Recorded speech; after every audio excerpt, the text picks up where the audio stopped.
수고하시고 사랑이 많으신 아버지 하나님, 감사합니다. CCF, 너무나 귀하고 존귀한 주님의 공동체를 만들어 주시고 이렇게 귀한 집회를 통해서 하나님께 영광 돌리게 하심을 감사합니다.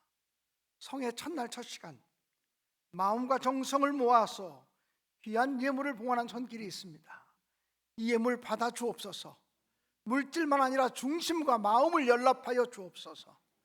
기도의 제목을 받아 주옵소서. 마음의 소원을 받아 주옵소서. 주님을 사랑하는 그 사랑의 고백을 연락하여 주옵소서. 하늘의 신령한 복으로 채우시고 땅에 기름진 것으로 공급하여 주시옵소서. 주님의 임재, 성령의 능력이 함께하는 성도와 가정이 되게만 하여 주옵소서.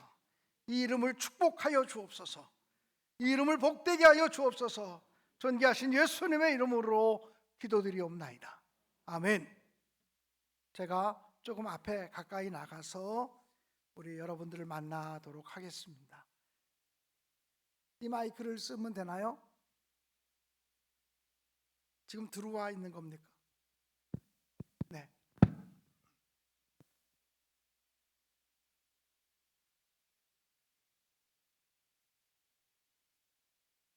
할렐루야.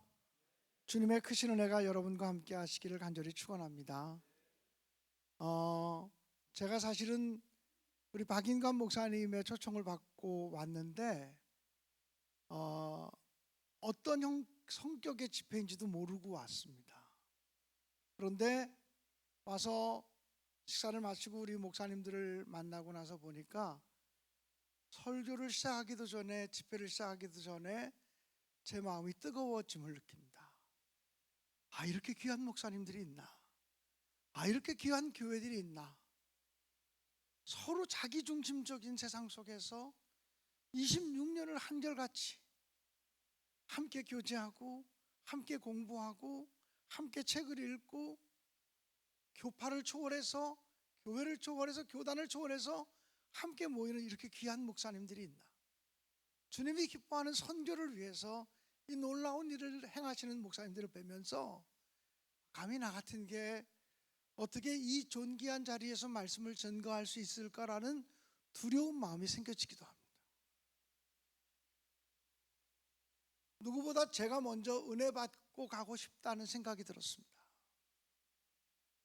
이 성회를 준비하면서 성령께서 저의 마음을 간절하게 하셨는데 동일한 성령의 역사가 시간마다 우리 모두에게 임할 수 있기를 주님의 이름으로 간절히 축원합니다. 여러분은 여러분 생애 첫 번째 기억이 어떤 것입니까? 몇 살 때 기억이 첫 번째 기억입니까? 사람마다 다 다를 거예요. 근데 저를 보고 목사님의 생애 첫 번째 기억은 무엇입니까? 라고 물으신다면 저는 어릴 때 어머니 등에 업혀서 도남 감리교회 언덕길을 올라가던 기억이 생애 첫 번째 기억이라고 말하고 싶습니다. 저희 어머니는 예수 믿지 않는 남편을 만나서 시집 와서 살았습니다. 그래서 6남매를 낳으셨고 아들 넷에 딸 둘, 6남매 중에 제가 막내 아들로 태어났습니다. 저희 어머님은 자식들이 많으니까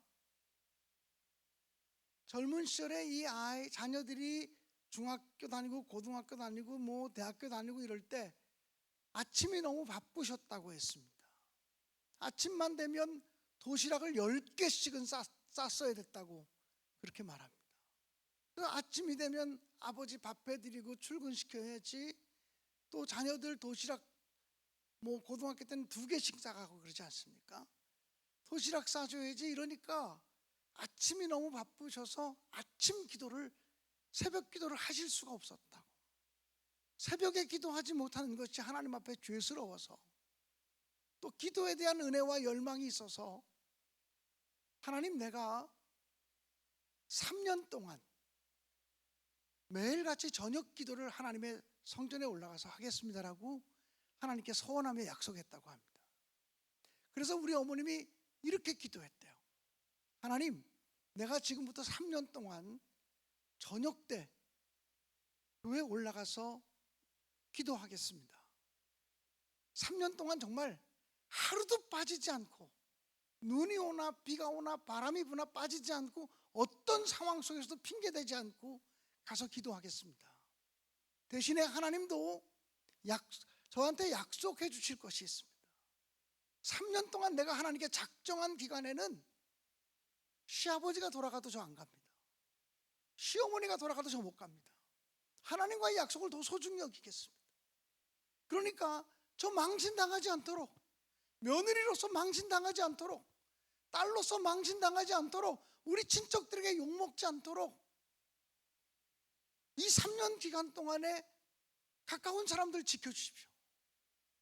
설사 가까운 사람이 하나님 나라로 먼저 가는 일이 있어도 저는 못 갑니다. 목에 칼이 들어와도 내가 기도 자리를 지키겠습니다. 이렇게 결단하셨다 그러고, 그리고 3년 동안 정말 눈이 오나 비가 오나 바람이 부나 예배당 가서 기도하셨대요. 우리 어머니 고백이 3년 동안 정말 단 하루도 빠진 적이 없는 것 같아. 내 기억이 잘못되지 않았다면 단 하루도 빠지지 않고 3년 동안 365일 곱하기 3 해서 예배당 가서 기도했다는 거예요. 그런데 막내 아들을 일찍 잠을 재워놔야, 그 당시에 내가 2살, 3살, 4살, 5살 그때였거든요. 이 막내 아들이 잠을 자야 편안하게 교회 가서 기도를 하는데, 잠을 안 자면, 교회 가서 기도해야 되는 시간은 됐는데 잠을 자지 않으면 할 수 없이 재우려고 하다가 안 되면 들쳐업고 포대기 뒤집어 씌워서 이제 예배당에 올라가서 기도하시는 거예요. 그게 한 번, 두 번 그랬으면 제 기억에 남지 않아요. 어린아이 기억에 남겠습니까?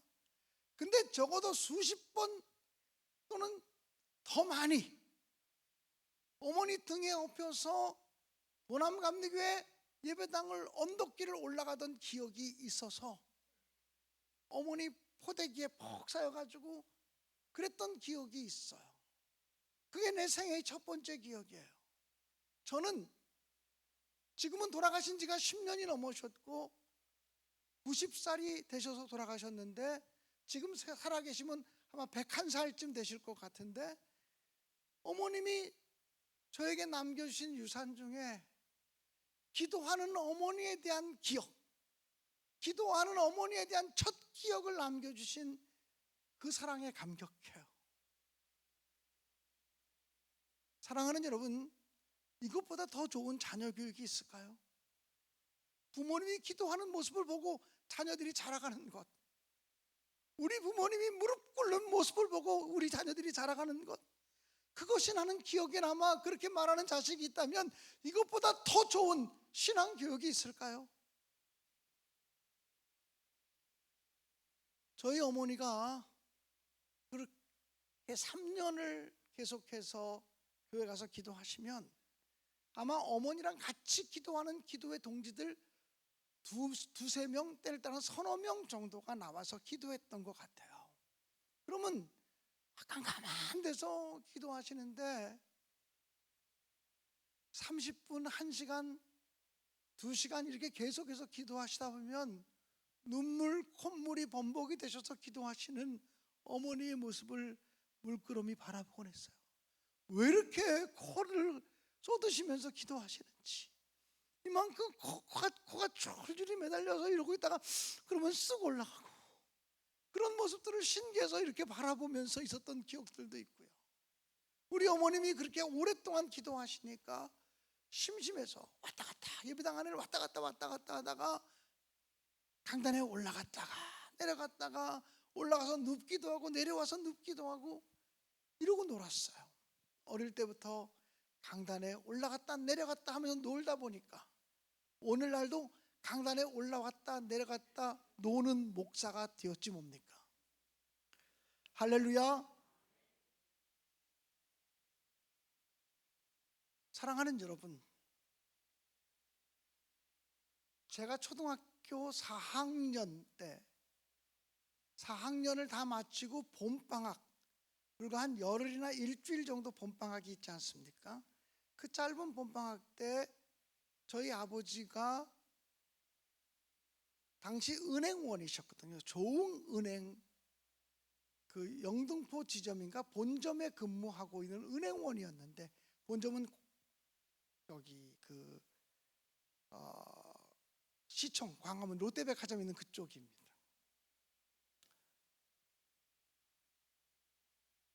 회사에 출근했던 아버지가 갑자기 쓰러지셨다는 연락을 받았습니다. 중풍으로 쓰러진 거예요. 어머님이 불이 났게 택시를 잡아 타고 아버지가 계신 곳으로 갔고, 아버지는 회사에서 쓰러지셔서 세브란스 병원으로 옮겨주셨습니다. 연세대학병원으로 옮겨주셨어요. 가보니까 이미 의식불명이셨고,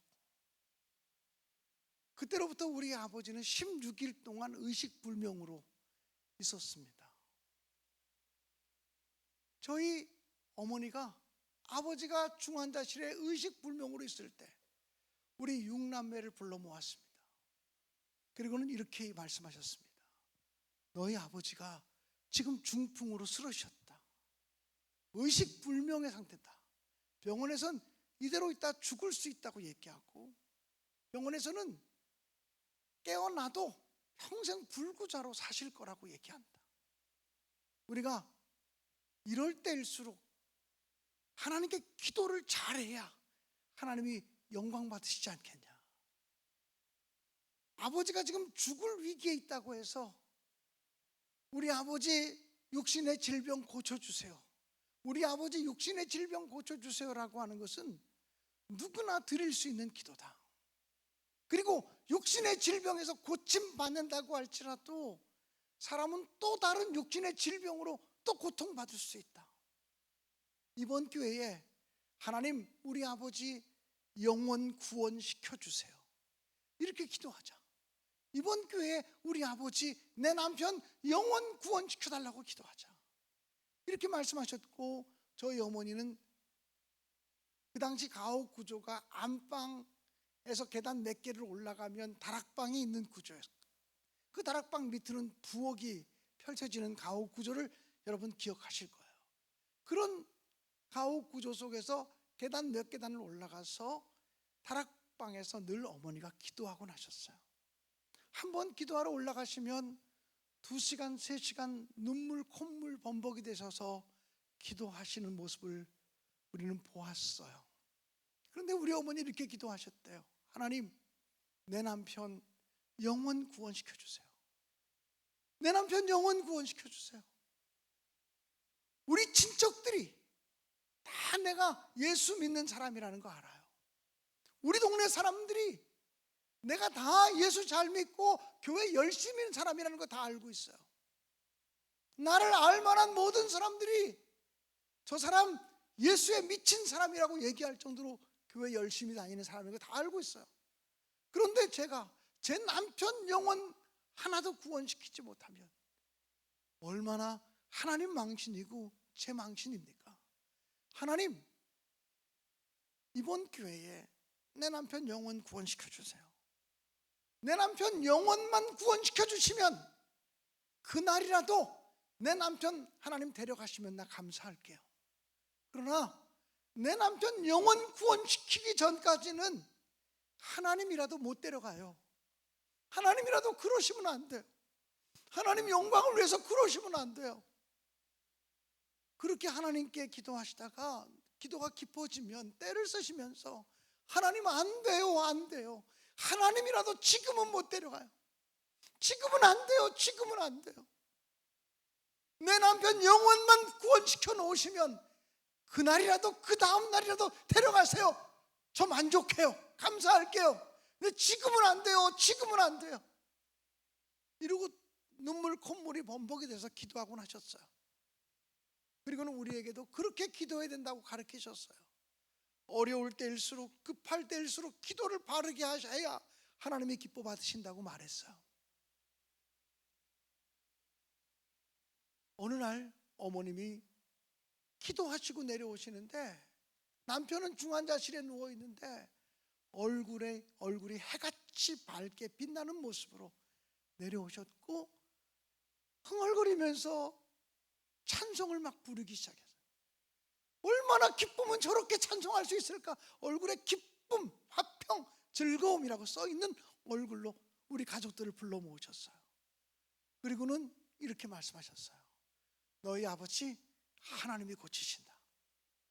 너희 아버지 하나님이 고치신다. 그래서 너희 아버지 내가 오늘 가서 퇴원시킬 거다. 그 당시 저는 초등학교 4학년에서 5학년 올라가는 시점에 있었지만 저희 큰형님 대학생이었고 둘째 형님도 대학생이었고 셋째 형님도 고등학교 이미 졸업한 상태였고 큰 누님 고등학생, 작은 누님 중학생 때예요. 큰형님 둘째 형님이 말이나 되는 소리냐고, 아버지 지금 중환자리에서 나오면 그 시간부로 죽는다고, 말도 안 되는 소리 하지 말라고. 다 자란 자식들이니까 엄마에게 그렇게 얘기했어요. 그때 어머니가 얘기했어요. 내가 여느 때와 똑같이 다락방에 올라가서 하나님께 눈물 콧물 범벅이 돼서 기도하는데 어느 순간 내 손에 너무나 부드러운 촉감이 느껴지더구나. 그래서 너무나 부드러워서 실눈을 뜨고 쳐다봤는데 하얀 세마포 옷을 부여잡고 있는 내 모습을 보게 된 거야. 그 순간 하얀 세마포 옷은 주님의 옷자락이니까 내가 주님의 옷자락을 붙들고 있구나. 지금 내가 기도하다 주님의 옷자락을 붙들었구나. 이런 확신이 오면서 성경에 기록된 말씀이 떠올랐대요. 12년 동안을 혈루증으로 앓던 한 여인이 예수님이 지나가신다는 소리를 듣고 내가 예수의 옷자락에만 손을 대어도 내 병이 나을 거라고 하는 믿음이 생겨서 그곳에 가서 예수의 옷자락 만지기 원했지만 너무나 많은 사람들이 애워싸 밀면서 회당장 야이로의 집을 향해서 가고 있었기 때문에 도저히 예수님께 접근할 수 없었다고 하는 기록이 있지 않습니까? 그 여인이 예수님께 접근하기 위해서 제자들을 해치고 들어가야 됐을 거예요. 무리들을 해치고 들어갔을 거예요. 그리고 예수의 옷자락을 만졌는데 예수의 옷자락을 만지는 순간 12년 동안 자기를 괴롭혔던 혈루의 근원이 마르는 것, 부인병의 하혈하는 병이 고쳐지는 것을 깨닫게 된 거죠. 뒤돌아서서 나오는데 급하게 회당장 야이로의 집으로 발걸음을 옮기시던 예수의 발걸음이 멈춰지면서 뒤를 돌아보시며 누가 내 옷에 손을 대었느냐 물으시거든요. 그러니까 제자들이 말하기를 아니 주님, 이렇게 많은 사람들이 지금 애워싸 밀면서 가고 있는 것을 보면서 누가 내 옷에 손을 댔냐고 물으시는 그 물으심은 도대체 어떤 물음입니까? 묻는 거예요. 제자들의 눈에 볼 때는 예수님을 애워싸 밀면서 가고 있었기 때문에 예수님과 접촉한 사람이 한두 명이 아니야. 예수님의 옷자락에 손 만진 사람이 한두 명이 아니야. 근데 아무 말씀도 안 하시고 가시던 예수님이 갑자기 발걸음을 멈추시면서 누가 내 옷에 손을 대었느냐? 제자들이 이해할 수 없는 거예요. 그러나 주님이 찾으시는 사람은 어떤 사람이죠? 우연히 내 옷자락 만진 사람 말고, 장난스럽게 내 옷자락 만진 사람 말고, 실수로 밀려서 내 옷자락 만진 사람 말고, 믿음을 가지고 내 옷자락 만진 사람이 있다고. 주님이 그 여인을 찾으는 거예요. 믿음을 가지고 내 옷자락을 만진 사람이 있다. 그때 그 여인이 더 이상 숨길 수 없다고 하는 사실을 깨닫고 자기가 예수의 옷자락을 만진 여인임을 고백하죠. 그때 주님께서 말씀하시기를 따라 평안히 가라. 내 병에서 놓여 강건할지어다 라고 말합니다. 우리 어머니는 다락방에서 눈물 콧물 뒤범벅이 돼서 주님께 기도하다가 주님의 하얀 세마포 옷자락을 붙들고 기도하고 있는 자신의 모습을 환상으로 바라보면서 이제 내가 주님의 옷자락 만졌으니 주님이 고치시고 주님이 해결하신다는 조금도 의심하지 않는 믿음이 생긴 거예요. 자식들 다 반대했지만 무슨 소리야? 하나님이 고치셔. 그리고는 그 다음 날로 세브란스 병원에 가셔서 내 남편 퇴원시키겠다고. 의사들이 허락합니까? 우리 어머니 근데 한 고집 하시던 분이거든요. 목에 칼이 들어와도 진리는 진리라고 외쳤던 어머니였거든요. 지금 당장 병원에 나가면 나가는 순간 죽을 수도 있고 최소한 2-3시간 안에 죽습니다. 안 죽습니다. 죽어도 내가 책임지고 하나님이 책임집니다. 무슨 소리야? 하나님이 고치신다고. 아마 병원 의사들이 다 광신자가 나타났다 그랬을 거예요. 이런 광신자가 있나? 그랬을 거예요.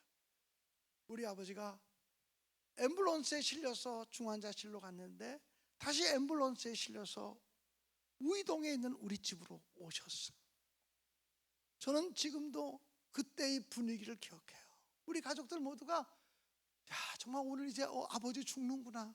우리 아버지 돌아가시는구나. 엄마의 고집 때문에 우리 아버지 죽는구나. 그런 표정으로 다 엄마를 막지는 못하고 형님들은 정말 걱정되는 표정으로 아버지를 맞이해서 방 한켠에, 그때 침대가 있습니까? 뭐 있습니까?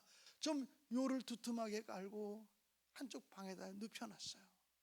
앰뷸런스가 가자마자 어머니가 가족들을 불러 모으더니 아버지 모시고 예배 드리자고. 그래서 그때부터 찬송을 막 부르기 시작했어요. 살았는지 죽었는지 숨소리조차 잘 들리지 않고 몸은 완전히 마비되어서 감각을 느끼지 못하는 아버지 앞에 놓고 찬송을 부르기 시작했어요. 정말 어머니는 힘차게 부르셨지만 다른 모든 가족들은 어머니가 하라니까 마지못해도 찬송을 부르고 있었어요. 찬송을 한 30분쯤 불렀을까요?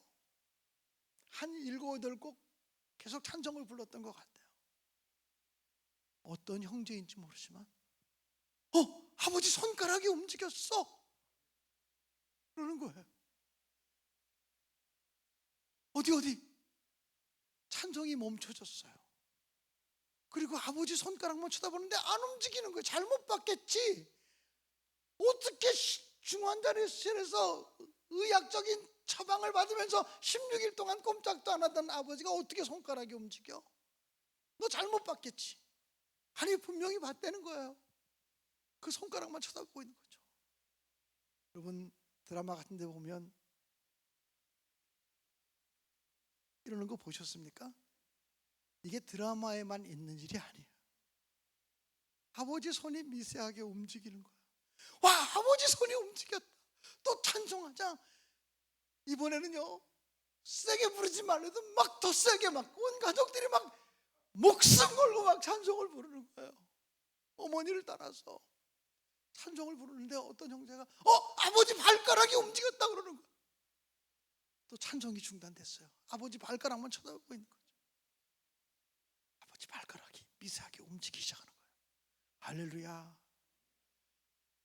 그렇게 해서 우리 아버지가 한 일주일 만에 눈을 뜨게 되었고, 그렇게 해서 한 보름쯤 지나니까 일어나서 기대서 앉을 정도가 됐어요. 그 순간 우리 가족들은 우리 아버지가 우리를 아실까?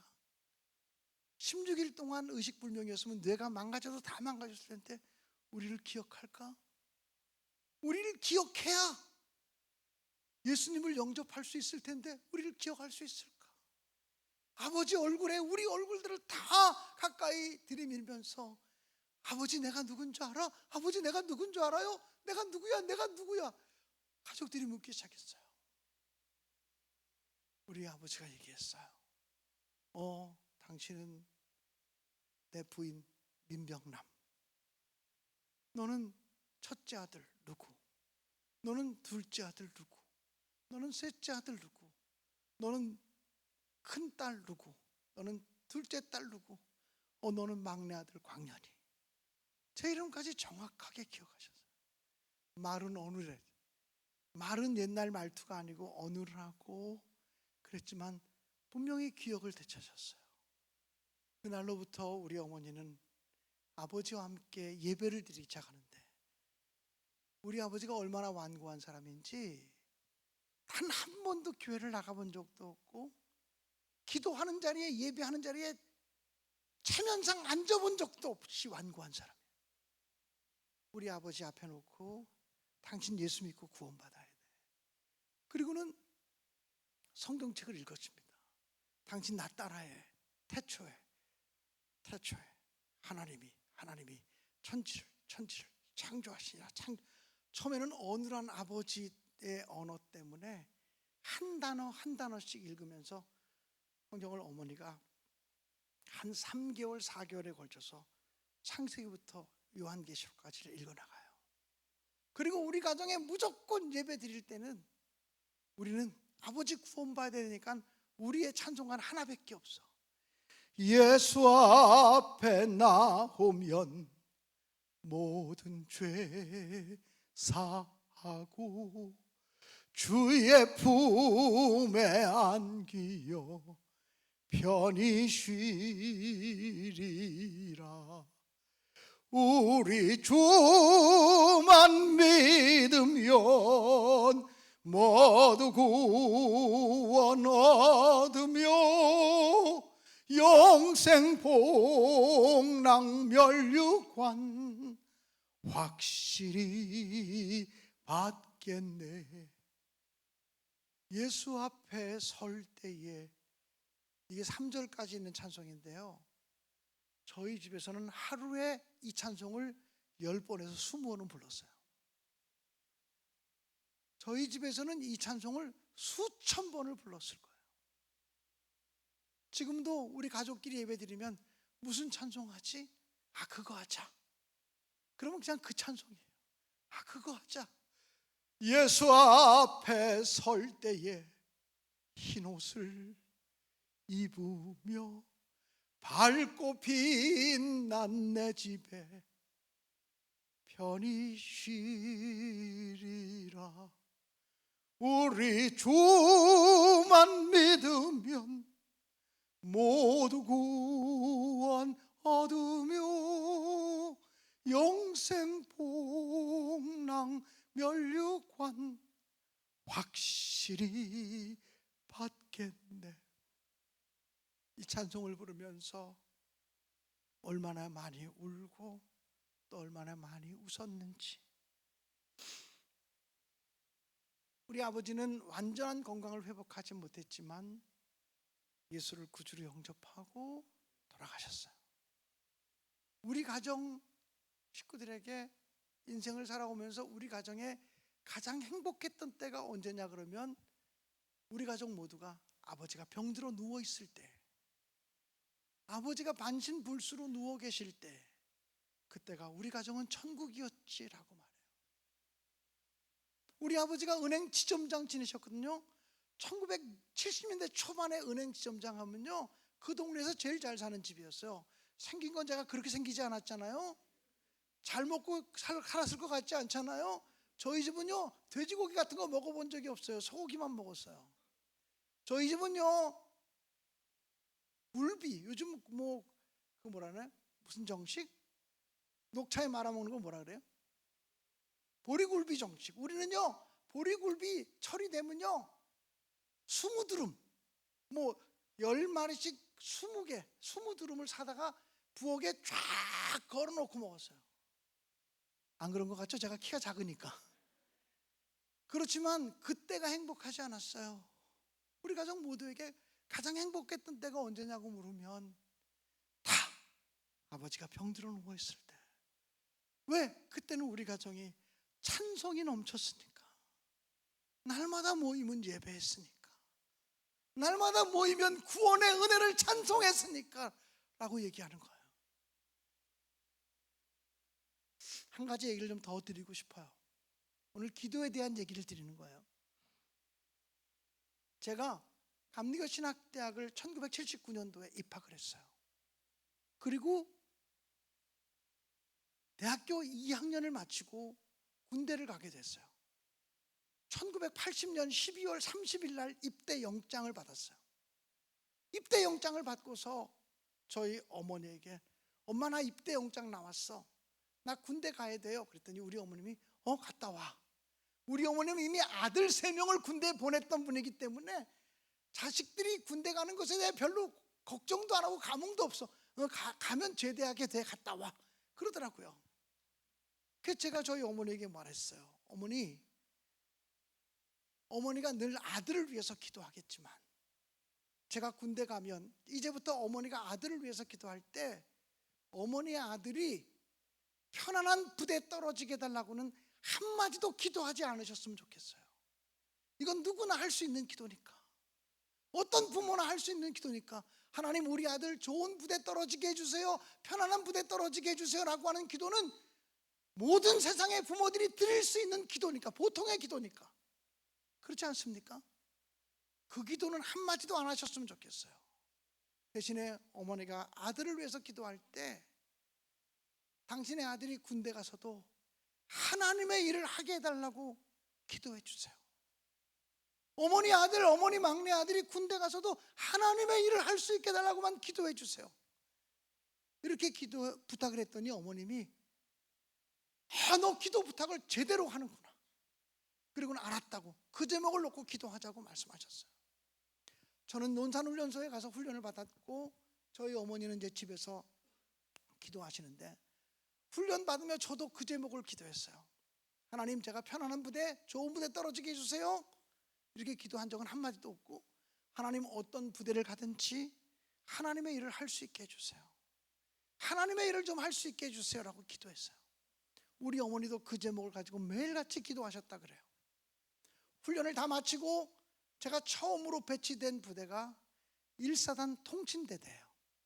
1사단 통신대대가 어디냐면 1사단이 여기 춘천 사람들도 아마 오산리 순복음 기도원은 믿음 있는 사람들은 다 가봤을 거예요. 목사님 중에 안 가본 사람은 단 한 사람도 없을 거고요.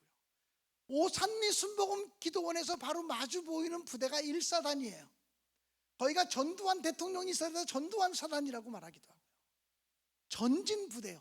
경례 부호가 전진이기 때문에 전진 부대라고 말하는 부대예요. 그 사단 본부 안에 통신대대가 있어요. 제가 논산훈련소에서 훈련을 다 마치고 1사단 통신대대에 들어갔어요. 저녁 늦게 들어갔더니 일단 그 점호를 받고 잠을 자게 됐어요. 저녁 때 잠을 자잖아요. 점호 받잖아요. 점호를 받는데 점호가 다 끝나고 났는데 내무반장이, 야, 우리가 그냥 잘 수 있냐, 우리 대대에 신병이 3명이 왔는데 나 포함해서 3사람이 그때 같이 들어왔거든요. 신병들 노래 하나 듣고 자자, 그렇게 말했어요. 그 얘기는 우리 보고 노래하라고 하는 말이죠. 앞에 2 친구가 먼저 노래하고 제가 맨 마지막에 있었는데 앞에 2 친구가 무슨 노래를 불렀는지 저는 기억 안 나요. 저도 제가 무슨 노래를 불러야 될까를 고민하고 있었어요. 다 예수 안 믿는 사람들이 거의 대부분이고, 그 다음에 내가 신학생인 걸 모르는 사람들이니까 굳이 내가 찬송가를 불러야 될 이유는 없다고 생각을 했어요. 그래서 유행가, 가요 같은 걸 하나 좀 불러야겠다고 생각했지만 가요가 처음부터 끝까지 가사가 온전하게 기억나는 것이 하나도 없는 거예요. 그래서 그 당시에 예를 들면 오동잎한 잎두이, 박상규 씨의 뭐 이런 거, 또는 뭐 그런 노래들이 유행할 때 조용필 노래도 있고 뭐 그렇죠. 그런데 그런 노래들이 하나도 머릿속에 그 다른 2 친구가 노래 부를 때 가사를 생각해 보는데 가사가 떠오르질 않아요. 가사가 떠올라야 끝까지 부를 때 가사가 안 떠오르는 거예요. 그래서 무슨 노래 부르지 그러고 있는데 내 차례가 딱 됐어요. 그래서 내 차례가 됐으니까 노래를 불러야 되니까 무슨 노래 하지? 그러다가 감리교 신학대학 다닐 때 1, 2학년 때 데모를 좀 했거든요. 데모할 때 불렀던 노래가 있어요. 여러분, 제가 이 노래 부르면 여러분 다 알아요. 그 당시에는 이게 금지곡이었고 지금은 건전가요라고 불려지는 노래예요. 긴밤지 세우고, 아침 이슬이죠. 풀잎마다 맺힌 진주보다도 고운 아침 이슬처럼 내 마음의 소름이 아라리 맺힐 때. 왜 이렇게 여러분의 표정이 은혜 받는 표정입니까? 이 노래를 불렀어요. 끝까지 다 부르고 났는데 앞에 두 친구가 노래할 때는 80명 정도의 본부 중대원 중에 아무런 반응이 없었는데 내 노래가 끝나고 나니까 80명 정도 되는 본부 중대원들이 일제히 함성을 외쳤어요. 뭐라고 외쳤을 것 같아요? 성가대. 예? 예, 앵콜이라고 외쳤어요. 앞에 두 친구보다는 제가 조금 더 잘 불렀던 모양이에요. 앵콜을 받았어요. 앵콜이라는 말이 무슨 말입니까? 한 곡 더, 하나 더, 그런 말 아니에요. 근데 하나도 지금 억지로 불렀는데 가사가 안 떠올라서 앵콜을 받고서 제가 무슨 노래를 해야 될지 몰라서 꿀먹은 벙어리가 돼서 가만히 있었어요. 그랬더니 본부 중대원 중에 한 사람이 소리 질렀어요. 야 이놈아, 앵콜을 받았으면 빨리 노래해야 될 거 아니야. 노래 듣고 빨리 잠을 자야 될 거 아니야. 우리 지금 졸려 죽겠는데. 노래하라는 거예요. 제가 얘기했어요. 죄송합니다, 아는 노래가 없습니다. 노래 잘한다고 앵콜을 했는데 아는 노래가 없다니 깔깔거리고 웃기 시작했어요. 어떤 친구가 소리쳤어요. 너 사회에서 뭐 하다 왔어? 제가 얘기했습니다. 예, 신학대학교 다니다 왔습니다. 그랬더니 어떤 친구 하나가 야 그럼 찬송가 하나 불러 그러더라고요. 찬송가는 뭐 전공 과목은 아니지만 그래도 부전공 과목 좀 되지 않겠습니까? 목사가 되려고 하는 사람에게. 그래서 찬송가 하나를 냅다 불렀습니다. 저 높은 곳을 향하여 날마다 나아갑니다. 내 뜻과 정성 모두어 날마다 기도합니다. 내 주여 내 발 붙드사 그곳에 서게 하소서. 그곳은 빛과 사랑이 언제나 넘치옵니다. 이렇게 찬송을 불렀어요. 이렇게 찬송을 불렀더니 또 80명 정도 되는 중대원들이 일제히 함성을 외치는 거예요. 뭐라고 외쳤을까요? 앵콜이 아니었어요. 이번에는요. 뭐라고 외쳤냐면 일제히 아멘 하고 외치더라고요. 그놈들이 다 예수 믿는 놈들이 아닐 텐데 그 찬송 하나 부르면 아멘이라고 해줘야 된다는 예의를 군대에서 들어서 알았던 거예요. 여러분들은 아멘을 안 했지만 그 친구들이 80명 정도가 일제히 내무반이 떠나갈 정도로 아멘을 외쳤어요. 그리고 잠자리에 들었어요. 그날의 사건이 내 인생에 왜 그렇게 중요한 것인지는 그 다음 날이 돼서나 알게 됐어요. 그 다음 날 아침에 아침 점호를 받고 그날 오후가 되어야 이제 3년 동안 군생활하면서 생활할 수 있는 중대까지 그 배치가 돼야 자대 배치가 끝나는 거예요. 중대까지 배치가 돼야 자대 배치가 끝나는 거거든요. 중대 배치가 오후에 되니까 그때까지는 통신대대 식당에 가서 일하라 그래서 식당 가서 쌀도 씻고 뭐 감자도 닦고 이런 식당 일을 도와주고 있었어요. 오후 4시쯤 됐는 것 같아요. 갑자기 대대 주임 상사, 요즘은 주임 원사라 그러죠. 주임 상사님 한 분이 그 대대 식당으로 내려오면서 김광년이 누구야? 김광년이 누구야? 그러고 제 이름을 부르는 거예요. 군대에서 저를 알만한 사람이 아무도 없는데 김광년이 누구야? 김광년이 누구야? 그래서 제가 김광년입니다. 그랬더니 야 너 대대장님이 부르신다. 빨리 대대장님께 올라가. 아니 대대장님이 어떤 분인지 나를 알고 나를 부른다는 거야. 있을 수가 없는 일이잖아요. 그런데 아무튼 대대장님이 나를 부른다고 하니까 불이 나게 대대장실로 뛰어 올라갔어요. 문을 두드렸죠. 대대장실 문을 두드렸어요. 그랬더니 대대에서는 대대장님보다 높은 사람이 없거든. 대대장님 계급이 무궁화 2개 육군 중령밖에 안 되지만 대대에서는 대대장님보다 높은 사람이 없으니까 누구야? 들어와 그러더라고요. 그래서 문을 탁 열고 들어가면서 전칙 이병 김광년 대대장님께서 부르셔서 왔습니다. 인사를 했죠. 이게 43년 전에 했던 인사를 지금 하려니까. 그런데 아무튼 이렇게 인사를 했어요. 그랬더니 저를 딱 보자마자 자네 신학생이야? 아, 예, 그렇습니다. 그래? 그러더니 자기 책상에서 이것보다 절반 크기 정도 되는 성경책이 그 대장님의 책상에 꽂혀 있었어요. 지금 이거의 절반 정도 되니까 한 요 정도 되는 크기죠. 요만한 포켓형 성경책. 그거를 어디를 폈는지도 모르겠어요. 가운데를 딱 피더니 제 눈앞에 딱 갖다 대면서 자네 그러면 이거 가지고 설교할 수 있나? 그랬어요. 어디 폈는지 저 몰라요. 지금도 몰라요. 그런데 제가 예, 할 수 있습니다. 그랬어요. 그랬더니 좋았어. 그러면 15분 후에 대대 전병력을 연병장에 집합시킬 테니까 설교해봐. 그러는 거예요. 그래서 이건 또 무슨 일인가? 그랬더니 그 대장님이 잠깐 대장실에 앉아 있으래요. 그래서 자기 옆방이 바로 방송실이었는데 방송실로 가서 마이크를 잡고 대대장 최삼규 중령이다. 통신대대장이다. 통신대대 모든 대대원들은 듣거라. 특별히 각 중대장 그리고 인사계들은 듣거라. 우리 부대가 오늘 드디어 하나님께 예배드리는 날이 되었다.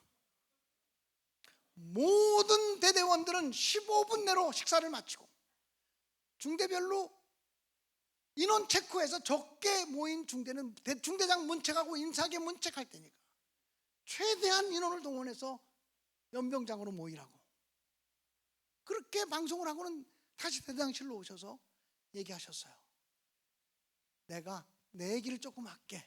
그러면서 그분이 나는 소령 때까지 예수가 뭔지도 모르는 사람이었어.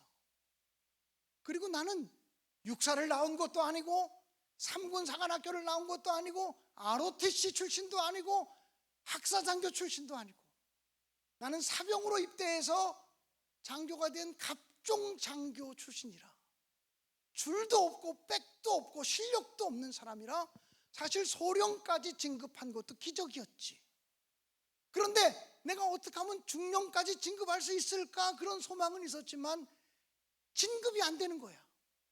마지막 7년 차 올해 진급하지 않으면 이제 제대할 수밖에 없는 계급 정년에 걸려 있는데 자기 상급자 한 사람이 최소령 자네 진급해야 되지 않나?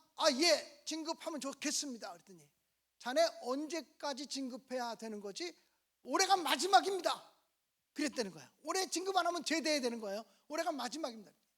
근데 그럼 왜 자네 기도하지 않나? 나랑 같이 교회 가서 기도하지 않겠나? 내가 자네를 위해서 기도해 줄게. 그러면서 교회 가자고 전도했다는 거예요. 그래서 자기는 군대에선 상급자가 뭐 대령이나 뭐 이런 사람들이 가자 그러면 그거 못 간다고 못 하잖아요. 군대에서는요. 그러니까는 군대 아무리 교회 가기 싫어도 가자 그러니까 갈 수밖에. 자기를 위해서 기도해 준다니까. 그래서 갔는데 자기는 교회 간 첫날부터 새벽 기도를 시작했대요. 자기는 그게 신앙생활인 줄 알았대. 나하고 함께 교회 가지. 그리고 처음 데려간 것이 새벽 기도의 자리에 데려갔고 새벽 기도 매일 하는 게 신앙이냐 이렇게 가르쳐줬다는 거예요. 그러니까 어떤 사람에게 전도받았냐가 굉장히 중요해요. 주일날만 간신히 예배당 나오는 사람이 전도하잖아요. 그럼 주일만 나오면 다 의무를 다한 것처럼 느껴져요. 근데 그러다가 자기가 전도한 사람이 은혜 받아갖고 주일 저녁 예배 나가려고 그러면요 전도한 사람이 뭐라고 말하냐면요 무리하지 마 그런다니까요. 또 그 사람이 은혜 받아가지고 심야 기도까지 나가고 막 새벽 기도까지 나가려고 그러면요 예수 그렇게 광적으로 믿지 마 이렇게 얘기한다니까요. 그러니까 어떤 사람이 전도했느냐가 중요해요. 기도한 사람이 전도하면 기도하는 사람이 되고 전도하는 사람이 전도하면 전도하는 사람이 될 가능성이 많고 봉사 열심히 하는 사람이 전도하면 봉사 열심히 하는 사람으로 자라날 가능성이 많아요. 그 최삼규라고 하는 사람, 우리 대대장이었던 그 사람은 소령 때 자기 상급자에게 전도를 받았는데 새벽 기도부터 하는 걸로 예수 믿으면 무조건 새벽부터 나가야 되는 거다 생각을 했대요. 그래서 나랑 같이 기도하라. 기도해. 그래서 기도를 시작했대요. 기도가 뭔지도 모르고 아무것도 모르니까 그냥 처음에는 가만히 있었대요. 그 상급자 기도가 끝날 때까지, 새벽 기도 끝날 때까지 가만히 있었대요. 그런데 한 일주일쯤 지나니까 자네 뭐라고 기도하나? 그냥 가만히 있는데요. 기도를 해본 적이 없어서 그냥 가만히 있는데요. 그랬더니 그러지 말고 진급되게 해주세요. 진급되게 해주시라고 기도하라는 거예요. 그래서 그렇게 기도했대요. 그러더니 한 3일쯤 지나니까 자네 어떻게 기도하나? 나한테 가르쳐준 대로 진급되게 해달라고 기도하고 있습니다. 그랬더니 그 사람이 얘기하기를 하나님은 서원 기도를 좋아한다고, 약속을 걸고 기도하면 대단히 좋아하신다고, 그냥 진급되게 해주세요라고 기도하지 말고 하나님이 나를 진급시켜주면 내가 이렇게 하겠습니다라는 약속을 걸고서 기도하면 하나님이 더 잘 들어주실 거야, 그러더라는 거예요. 그래서 그렇게 하겠습니다. 그리고 얼떨결에 뭐라고 기도했냐면 신앙생활이 뭔지도 모르는데 하나님이 저를 중령 진급시키셔서 대대장으로 나가게 하시면 제가 대대장이 된 그 부대가 예배하는 부대가 되게끔 하겠습니다. 저를 진급시켜 주세요. 이렇게 기도했대요. 사실은 예배가 뭔지도 모르는데 얼떨결에 그렇게 기도했대요. 그런데 정말 자기가 그해 진급이 돼서 제대할 위기 속에 놓여있던 자기가 중령을 달게 된 거예요. 그리고 발령받은 것이 1사단 통신대대 대대장으로 발령이 된 거거든요. 그래서 대대장이 되자마자 하나님께 약속한 거 있으니까 그 부대는 군목이 없는 부대였거든요. 군목이 없는 부대니까 예배 드리려면 기본적으로 다른 건 다 없어도 설교자는 있어야 예배 드릴 수 있잖아. 그러니까 누구 설교할 사람이 없으니까 인사과장한테 대대원들 인사카드를 다 조사해서 신학대학이나 신학교 나온 사람 있으면 알려달라고. 그랬더니 한 7, 8장 신학대학 나온 사람들 인사카드를 갖고 왔대요. 그래서 한 사람씩 불러 올린 거예요. 올라오면 자네 신학생이야? 예, 그렇습니다. 그러면 깨알 같은 성경책 아무데나 하나 펴가지고 얼굴에 딱 갖다 붙이면서 자네 그러면 이거 갖고 설교할 수 있나? 신학생들이 어떻게 거기 설교할 수 있다 그래요? 그러니까는 저는 설교는 못합니다. 그랬다는 거예요. 그러면 이 사람은 신학생은 성경 박사가 신학생인 줄 착각하고 있어요. 그 당시 자기도 예수 믿은 지 얼마 안 돼서 무조건 신학생은 성경 박사인 줄 아는데 신학생이 설교를 못한다고 하면 막 소리 지르면서 이 가짜 신학생이 같으니라고 당장 꺼져. 그리고 쫓아대는 거예요. 그렇게 한 명 한 명 다 불러 올렸는데 한 사람도 설교를 하겠다는 사람이 없는 거예요.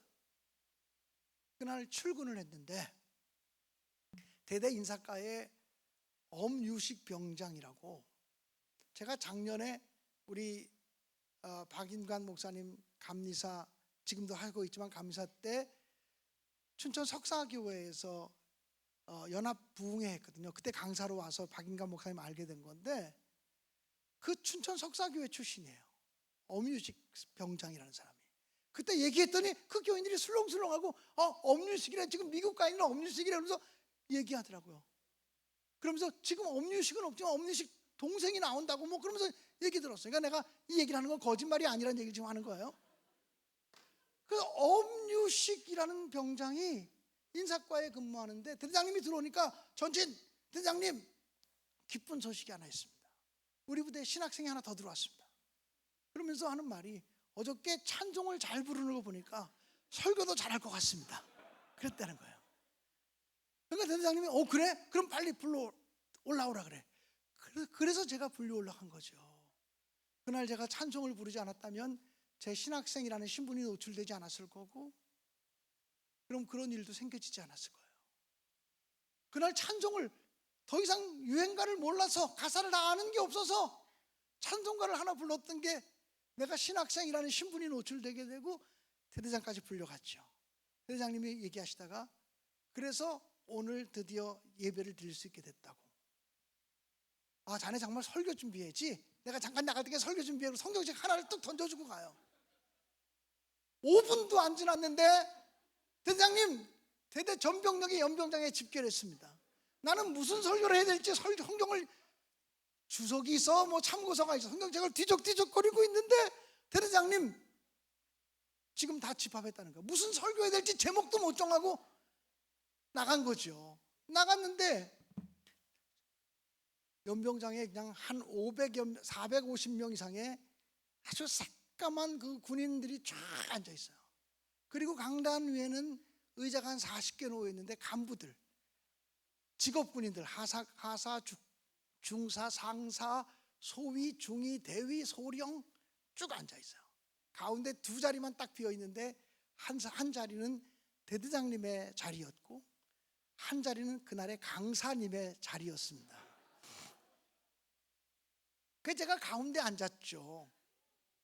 그러고 나서는 사회는 누가 봤냐면 그때 송하경이라고 하는 친구인데 통신대대 군종사병이었어. 일반 대학교 나오고 통신대대 군종사병으로는 송하경 일병이 그 사회를 봤어요. 송하경이라는 사람이 누구냐면 여러분 모나미 볼펜 사장이 송삼석 장로라고 정동감리교회 장로님이시고요. 그 아들이 송하경이고 지금은 여러분 인터넷에 송하경 치면 또는 모나미 그룹 치면 모나미 그룹의 회장님이 송하경 그 아들 지금은 장로님이 되셨어요. 송하경 장로예요. 근데 그 당시에 그 친구가 일반 대학을 나오고 그 부대에 와서 일반 대학교 나온 사람인데 군종사병이 됐어요. 그럴 수도 있죠. 그래가지고는 사회를 봐줬어요. 사회를 보다가 이제 대대장님께서 나오셔서 강사 소개해 주시겠습니다. 그리고 들어갔어요. 대대장님이 나오셔서 오늘 드디어 우리 부대가 하나님께 예배를 드리게 됐다. 나는 오늘 너무 기쁘고 너무 감사하다. 그러면서 대대원들은 다 지금 불만이 막 많죠. 군대니까 가만히 앉아있지만 이게 뭐 불만 폭발이 요즘 같으면 큰일 날 일 아닙니까? 뭐 소원술이 들어오고 뭐 인터넷 난리 나고 그런 상황이죠. 옛날이니까 가능했지. 오늘 여러분에게 하나님 말씀을 전해주실 강사를 소개한다.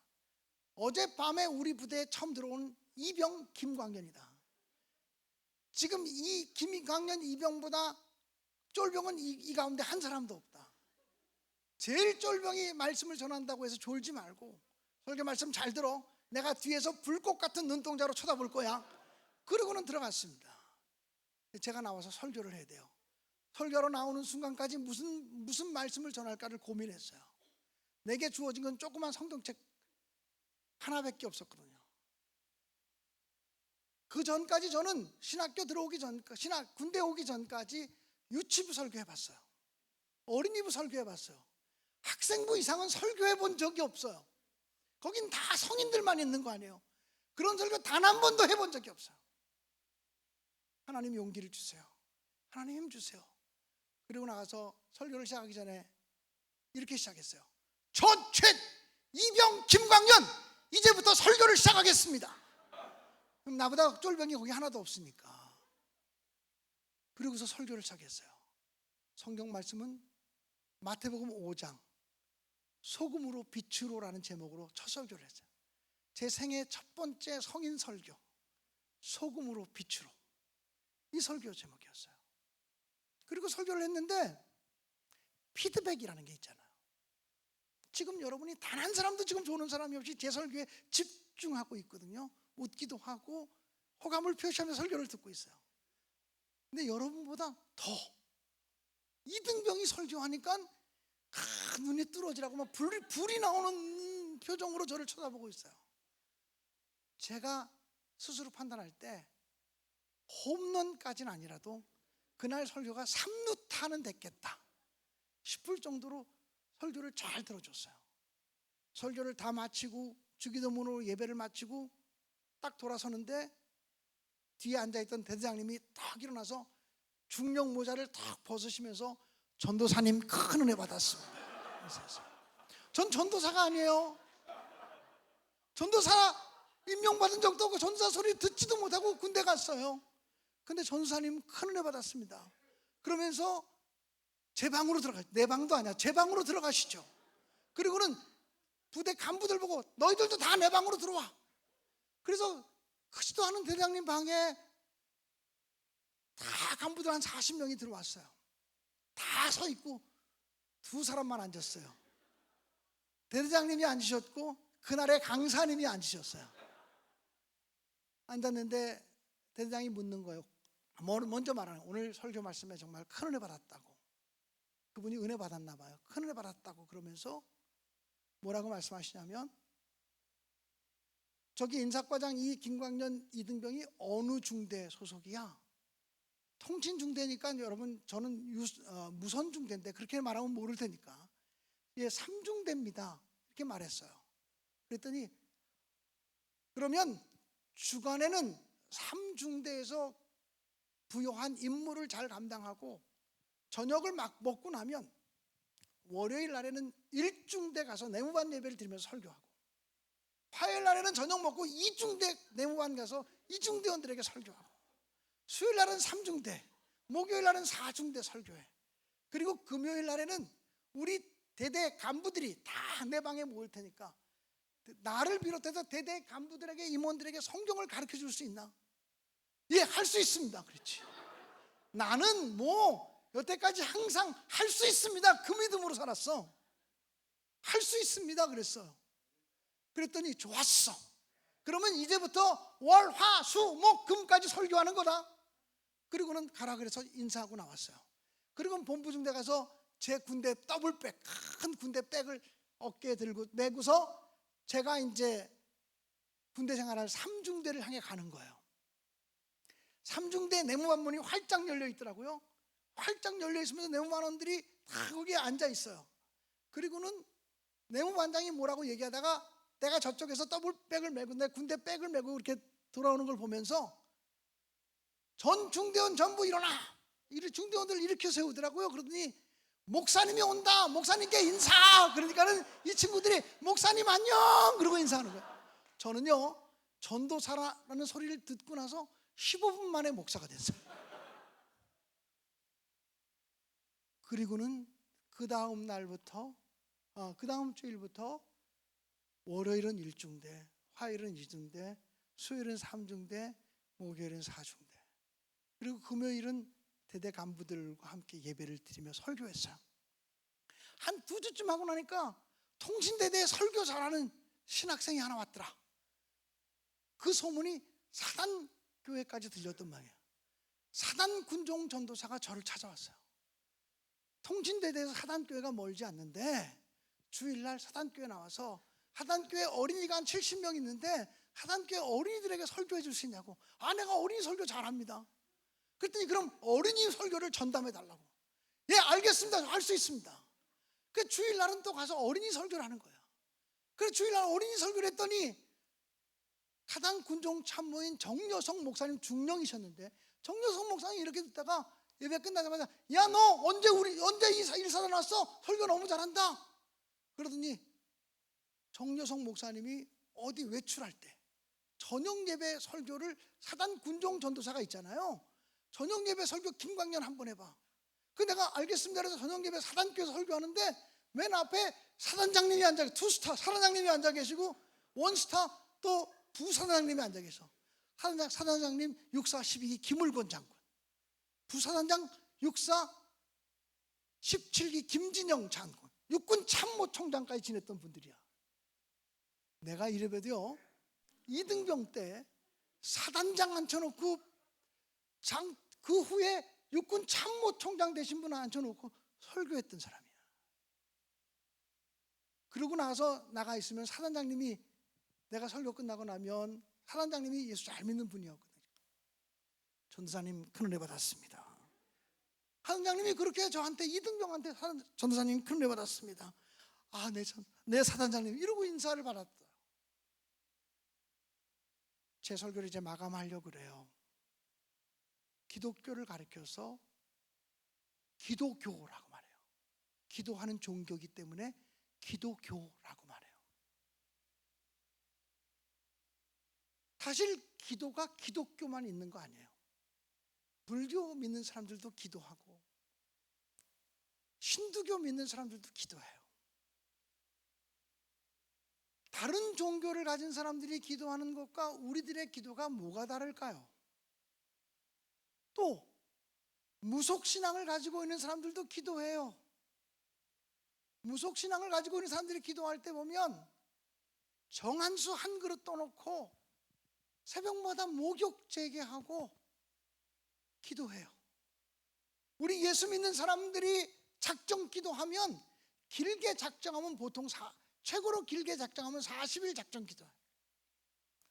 그 정도 기도가 보통 나는 우리 어머니는 보통 3년 작정 기도하셨고 짧게 작정하면 1년 작정 기도하신 거 여러 번 봤어요. 근데 우리 어머니 이후로 저도 포함해서 우리 기독교인들이 무슨 작정 기도하면 길게 하면 40일, 짧게 하면 한 일주일, 열흘 그렇게 기도하잖아요. 그런데 무속신앙을 가지고 있는 사람들이 정한수 한 그릇 떠놓고 비나이다 비나이다 천지신명님께 비나이다라고 기도할 때 짧게 작정 기도하면 100일 기도, 길게 작정 기도하면 1000일 기도해요. 그들의 정성에 비하면 우리는 따라갈래야 따라갈 길이 없어. 우리는 자다 부시시한 모습으로 머리도 뻗쳐갖고 나와서 새벽 기도하기도 하고 세수도 안 하고 이빨도 안 닦고 나와서 새벽 기도하기도 하지만 그잖아요. 그죠?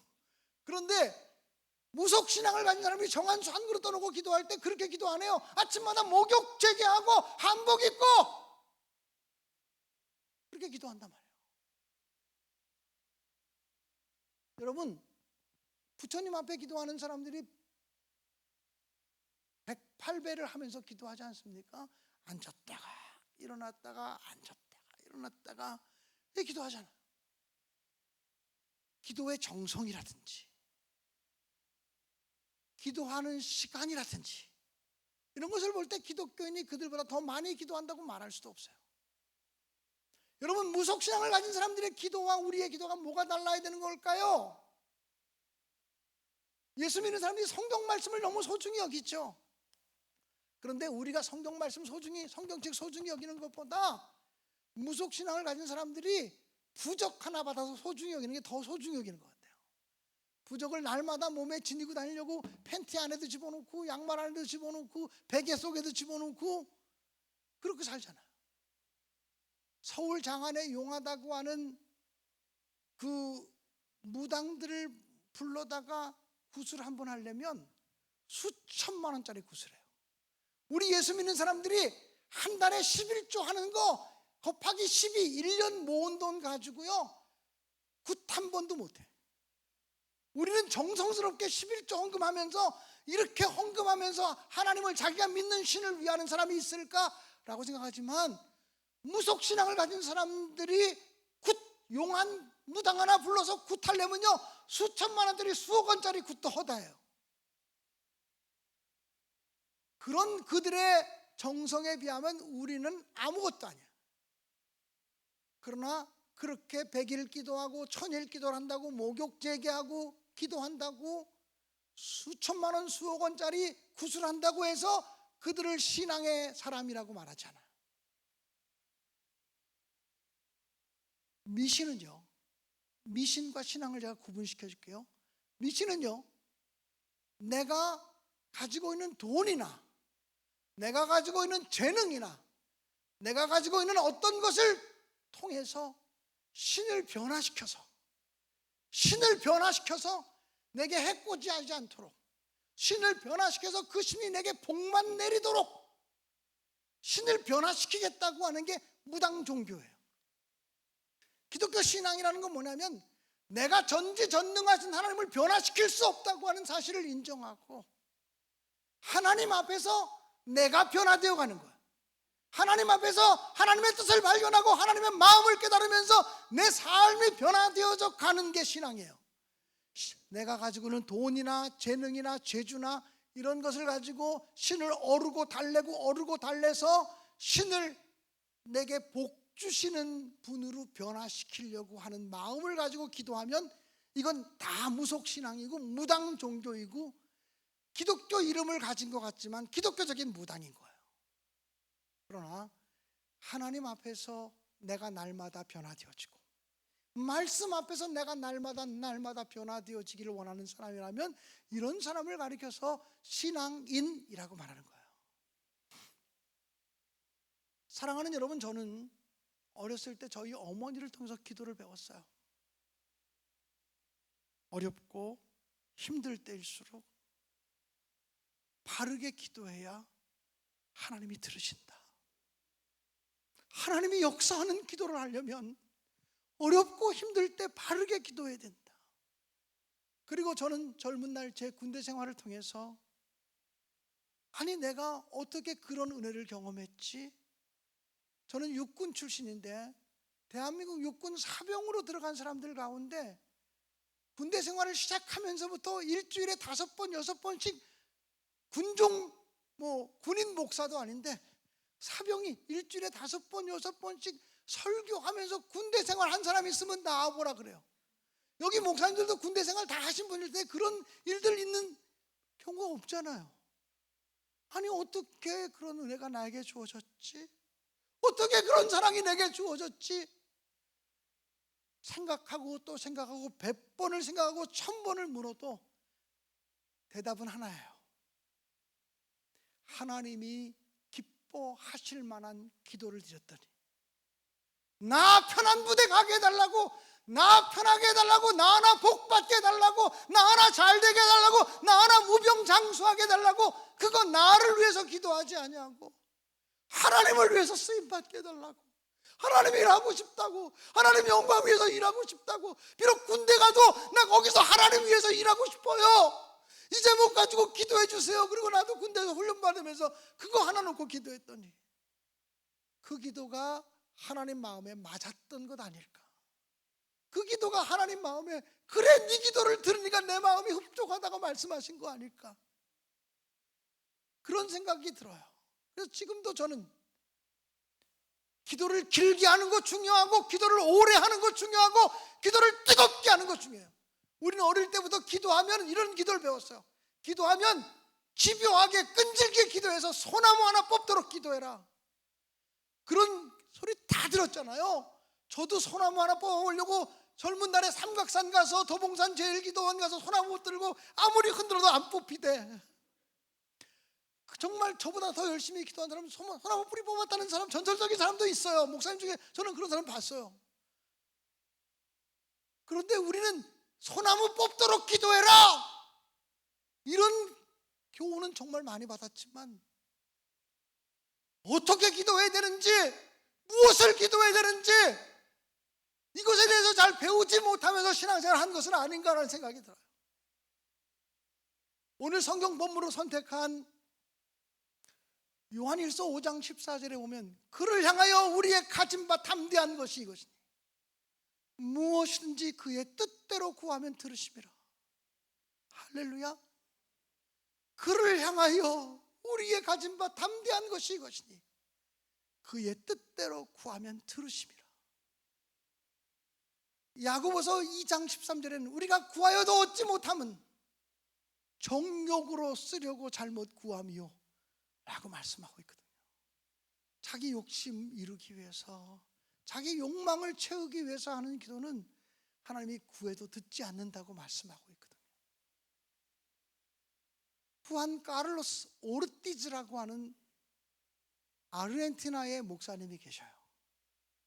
그 후안 카를로스 오르티즈 목사님이 쓰신 책 가운데 굉장히, 요즘은 좀 아니지만 한 30년 전에 책을 읽었던 사람은 다 읽었던 책이 있어요. 제자입니까? 기도, 이런 책이에요.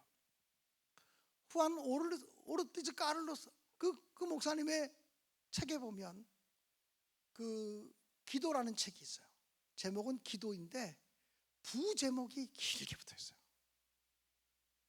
당신의 많은 기도는 하나님 나라에서 잡동사니 우편물 취급을 당한다, 이렇게 적혀 있어요. 당신의 많은 기도는 하나님 나라에서 잡동사니 우편물 취급을 당한다. 저는요, 크지 않은 교회지만 부목사님 몇 사람이 있고 전도사들이 7, 8명, 10여 명의 목회자들이 함께 목회하는 교회에서 담임을 하고 있거든요. 그런데 연말쯤 되면 아마 한두 달 사이에 300통, 400통 정도의 우편물이 저에게 오는 것 같아요. 그러면 저희 사무실에서 그것을 점검을 해요. 담임 목사님이 굳이 보지 않아도 될 우편물은 저한테 전달하지도 않아요. 또 이런 우편물 담임 목사한테 필요 없어, 담임 목사 이름으로 와서도 미리 다 아래서 커트해서 담임 목사님이 읽어야 될 우편물만 정리해서 올려요. 그렇게 올려도 제가 보자마자 이런 우편물을 왜 나한테 가져왔어? 뜯어보지도 않고 쓰레기통으로 휙 들어가는 우편물들이 많아요. 광고성 우편물들. 여러분도 그런 거 있죠? 내 이름으로 왔지만 광고성 우편물들 뜯어보지도 않고 그냥 쓰레기통으로 들어가는 거 많지 않습니까? 잡동사니 우편물로 분류되는 것들. 우리가 하나님께 드리는 기도가 하나님 나라에서 대부분의 기도가 잡동사니 우편물로 취급당한다는 거예요. 많이 기도했는데, 오래 기도했는데, 길게 기도했는데, 세게 기도했는데 하나님 보실 땐 얘는 맨날 이런 거 가지고 기도하냐? 얘가 구하는 건 보지 않아도 뻔해.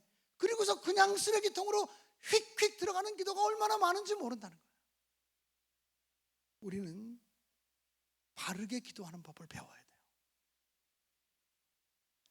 바르게 기도하지 않으면 바른 신앙의 사람이라고 말할 수 없어요. 열심히 있는 신앙을 갖는 것도 중요하지만 바른 신앙을 갖는 것이 더 중요하지 않아요? 오늘날 예수 믿는 사람들 왜 세상 사람들에게 욕을 먹고 비난의 대상이 되고 있어요? 바르게 신앙생활하지 못해서 그렇단 말이에요. 예수 믿는 사람답게 살지 못해서 그렇단 말이에요. 저는 이번 부흥성회를 통해서 10번의 어떻게라는 제목을 가지고 여러분과 말씀을 나누려고 해요. 물론 사방에서 멀리서들 오시기 때문에 낮 집회는 우리 춘천 광염교회 성도들을 중심으로 모이겠지만 10번의 어떻게라는 집회에 10번의 저의 간증들을 쏟아놓고 싶어요. 하나님이 함께 하신 믿음의 고백들을 드리고 싶어요. 이번 성회를 통해서 주님의 음성을 들었으면 좋겠어요. 여러분, 주님께서 가버나움 마을을 지나가실 때 수없이 많은 사람들이 에워싸 밀면서 가고 있었지만 예수의 발걸음을 멈춰 세운 사람은 단 한 사람이었어요. 예수의 발걸음을 멈춰 세운 사람은 한 사람, 12년 동안 혈루증으로 앓던 한 여인이었어요. 이번 성회에 어떤 사람 앞에 주님의 발걸음이 멈춰 설지 저는 모르겠어요. 어떤 교회에 주님의 발걸음이 멈춰 설지 모르겠어요. 주님, 내 앞에 주님이 멈춰 서기를 원해요. 다른 사람이 아니라 내 앞에 주님의 발걸음이 멈춰 서시면서 앉지 마라, 내 문제에서 해방될지어다, 내 문제로부터 자유할지어다 라고 하는 음성을 듣고 싶지 않습니까? 그러려면 주님 가까이 나아가야 돼요. 주님 가까이 나아가서 어느 만큼 가까이 나아가야 되냐면 주님의 옷자락을 만질 수 있는 만큼 가까이 나아가요. 주님, 이번 성회에 제가, 다른 사람이 아니라 제가 주님 앞에 제일 가까이 나가고 싶습니다. 제가 주님 앞에 제일 가까이 나가서 주님의 옷자락을 부여잡고 싶습니다. 그리고 주님을 알고 싶고 주님을 배우고 싶습니다. 고백하는 기도의 성회가 되어질 수 있기를 주님의 이름으로 간절히 축원합니다. 우리 다 함께 찬송 하나 부르시고 잠깐이라도 통성으로 기도하고, 사회자가 나와서 마무리하실 거죠? 어떻게 하시나요? 사회자 나와 마무리하시죠? 네, 잠깐 우리 찬송 하나 365장 마음속에 근심 있는 사람 우리 한 번 부르시고 그 다음에 사회 목사님 올라오셔 마무리해 주시기 바랍니다.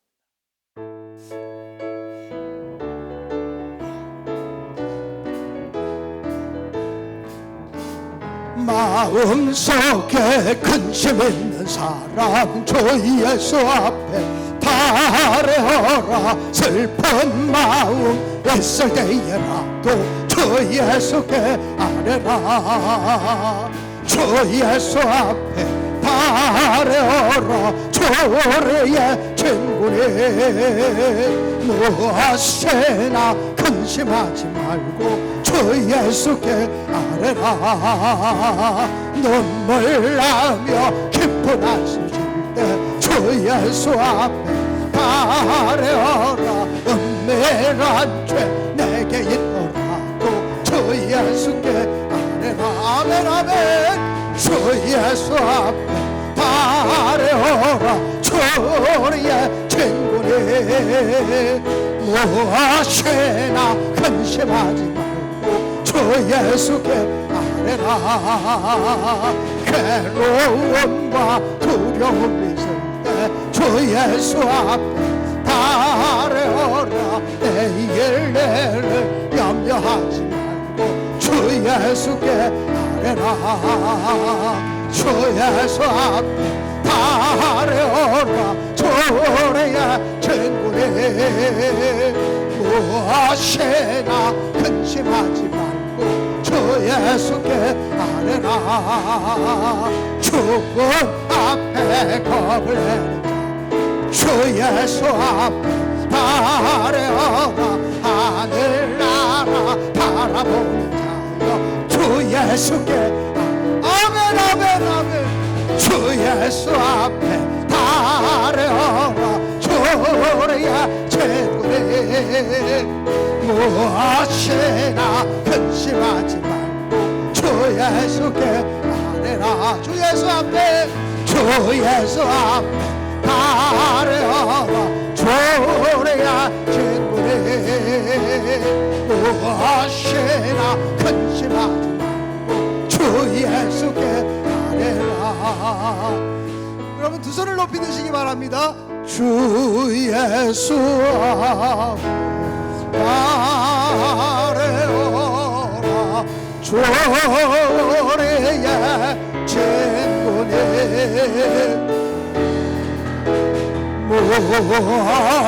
무엇이나 근심하지 말고 주 예수께 아뢰라. 주님의 이름을 세 번 부르며 기도하겠습니다. 주여 주여 주여. 할렐루야 할렐루야. 아버지 하나님의 은혜와 사랑을 진심으로 감사하며 찬송하고 영광을 돌립니다. 주여 역사하여 주옵소서. 이 밤에 말씀하여 주옵소서. 우리의 기도를 보게 하시옵소서. 우리의 기도를 돌아보게 하시옵소서. 우리의 믿음이 바른 믿음인지를 점검하게 도와주시기를 원합니다. 그를 향하여 우리의 가짐과 담대한 것이 이것이네. 그의 뜻대로 무엇을 구하면 들으심이라고 했사오니 주님 뜻대로 구함으로 응답받는 우리 모두가 되게 하여 주시옵소서.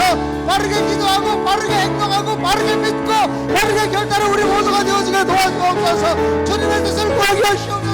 아버지 하나님의 뜻을 구하게 하시옵소서. 아버지의 마음을 구하는 자들이 되게 말하여 주옵소서. 주여 주여 주여 주여 주여 주여 주여 주여 믿사오니 아버지 영광 받아 주시옵시고 아버지의 역사하여 주시옵소서. 아버지 하나님 감사합니다. 영광 받아 주시고 역사하시고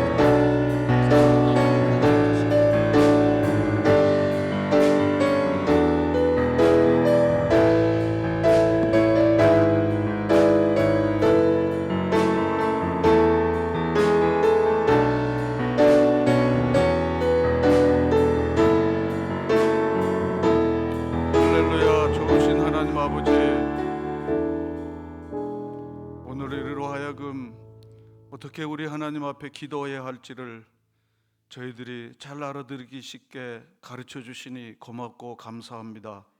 하나님 아버지, 듣기는 속히 들어도 행함이 부족한 우리에게 하나님 아버지께서 주신 이 말씀대로 우리의 가진 바 담대한 것은 이것이니 곧 우리 주님의 뜻대로 간구하면 무엇이든지 들으시는 것을 믿고 하나님을 기쁘시게 하는 기도의 사람으로 우리를 다시 세워 주시옵소서.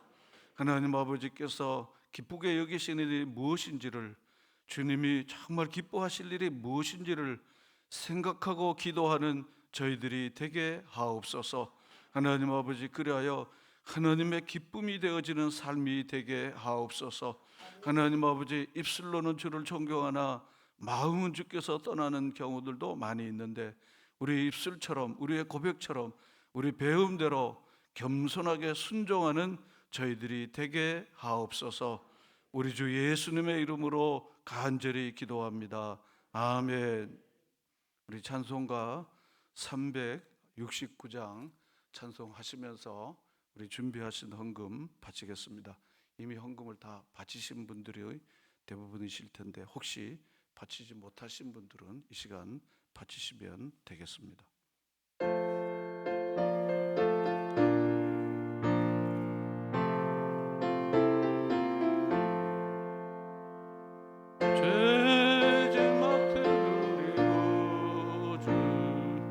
어찌 좋은 친구인지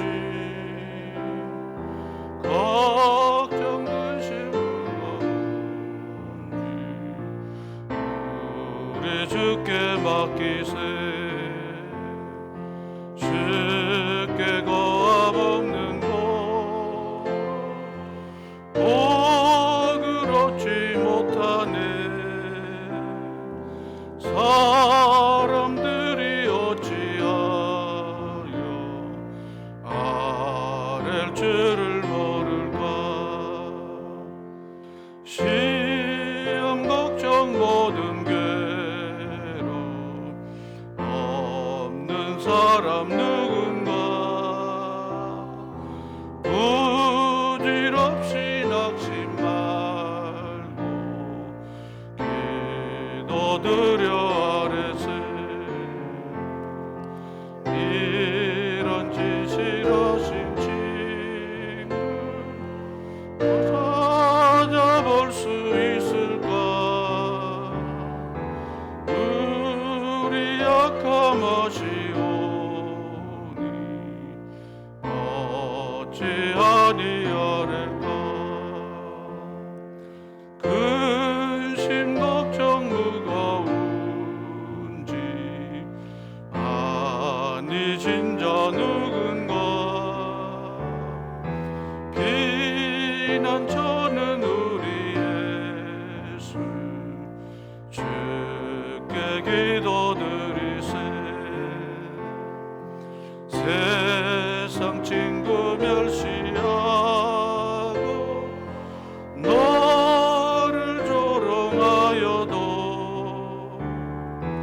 예수 품에 안기어서 참된 위로